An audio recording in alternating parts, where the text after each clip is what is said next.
వీడియోలో అయితే నేను మీకు ఏ యాప్లో ఎడిటింగ్ చేయొచ్చు ఈజీగా, నా వాయిస్ ఓవర్ కూడా ఏ యాప్లో ఇస్తే బాగుంటుందో మీకు చూపిస్తా. నేనైతే ఇన్షాట్లో అయితే ఎడిట్ చేస్తా. చాలా యాప్స్ ట్రై చేశాను కానీ దేంట్లో నాకు ఈజీ అనిపించలేదు. సో బిగినర్స్కి అయితే చాలా పర్ఫెక్ట్ ఇన్షాట్లోనే ఎడిట్ చేయొచ్చు.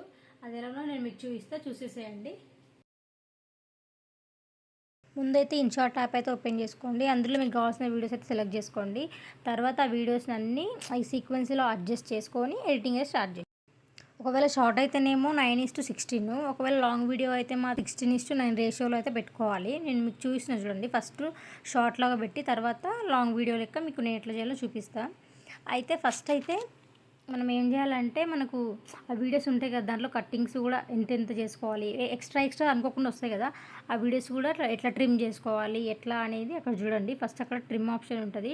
ఒకవేళ వీడియో ఎక్స్ట్రా ఉందనుకోండి, స్ప్లిట్ ఆప్షన్ ఉంటుంది. అంటే ఆ వీడియో మధ్యలో స్ప్లిట్ చేసుకొని వద్దనుకున్న పార్ట్ ఏం చేయాలంటే దగ్గరికి తీసేసుకొని తీసేసేయాలి. తర్వాత మళ్ళీ వీడియో మళ్ళీ ప్లే చేసుకొని మళ్ళీ ఎక్కడ ట్రిమ్ చేసుకోవాలి అక్కడ ట్రిమ్ అయితే చేసుకోవాలి. తర్వాత ఒకవేళ మీరు షార్ట్ వీడియో పెట్టాలంటే, షార్ట్ వీడియో అయితే 1 మినిట్లో ఉంటుంది కాబట్టి స్పీడ్ కూడా అడ్జస్ట్ చేసుకోవచ్చు.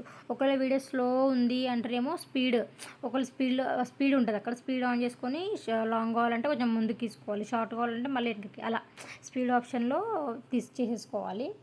తర్వాత ఇప్పుడు ఇన్న రేషియోనేమో షార్ట్ వీడియోకి అయితే ఇప్పుడు ఏం చేయాలంటే కాన్వాస్ ఉంటుంది, అక్కడ వెళ్ళి మనం రేషియో సెట్ చేసుకోవాలన్నమాట. షార్ట్ వీడియో అయితేనేమో అక్కడ ఉంది చూడండి ఆ రేషియో, లాంగ్ వీడియో అయితేనేమో ఎంత రేషియో అంటే 16:9 ఆ రేషియోకి అయితే మనం వీడియో స్ప్లిట్ చేసిన తర్వాత మనకి ఎంత కావాలో అంత తీసుకొని ఒక వీడియో పర్ఫెక్ట్గా అయిన తర్వాత ఏం చేయాలంటే, తర్వాత అక్కడ ఇన్షాట్ అనే యాప్ అంటే నేమ్ ఉంది కదా, యాప్ నేమ్ అది తీసేసేయాలంటే దానికి పైన ఇంటూ మార్క్ ఉంది కదా, అది క్లిక్ చేసిన తర్వాత అక్కడ ఫ్రీ రిమూవ్ అని వస్తుంది. దాన్ని ఓపెన్ చేస్తే మనకి ఆ యాప్ కూడా ఆ సింబల్ ఉంటుంది కదా, అది కూడా రిమూవ్ అయిపోతుంది.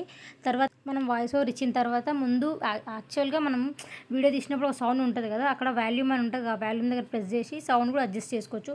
ఒకవేళ మీకు ఆ సౌండ్ కావాలి అంటే ఒక 5% అంతలో పెట్టుకోండి, లేదంటే మొత్తానికి తీసేసేయండి.